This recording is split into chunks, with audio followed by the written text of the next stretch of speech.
The clerk is in possession of an amendment.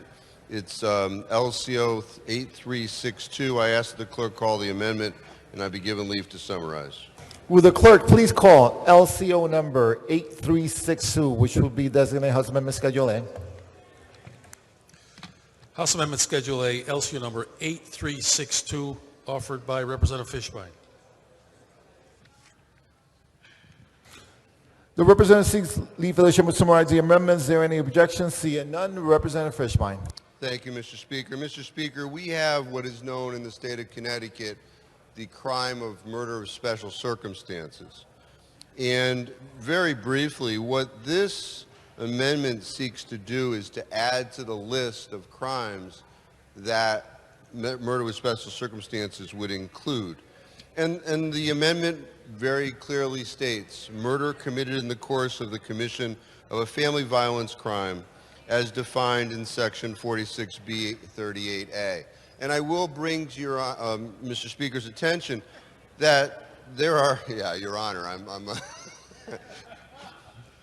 well, you know, we do get mail that says, you know, Honorable Representative Candelaria, right? So, Exactly. You know, just taking it up a notch. Anyway, you know, I will point out that currently on our statute, murder with special circumstances is murder in the course of a sexual assault in the first. You know, that very well could be individuals that are not related by blood or marriage, don't have kids together, but it's sex assault in the first.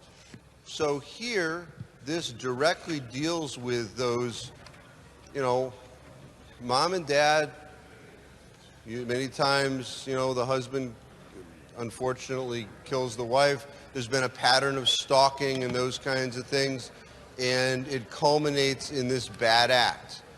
And it would be of protection to domestic violence victims that many times we try and protect here in, at least in this chamber. So I do move the amendment, and I ask the vote be taken. When the vote be taken, it be taken by roll. Representative Sastrom. Thank you, Mr. Speaker. Mr. Speaker, if someone is convicted of murder with special circumstances, is there any ability of a judge to differentiate from that penalty of life in prison without the possibility of parole? So, for example, could the judge take into account someone's age or their mental abilities or any other mitigating factors, or if someone convicted of murder with special circumstances, they necessarily have to go to prison for life without the possibility of parole? Through you. Representative Fishbein.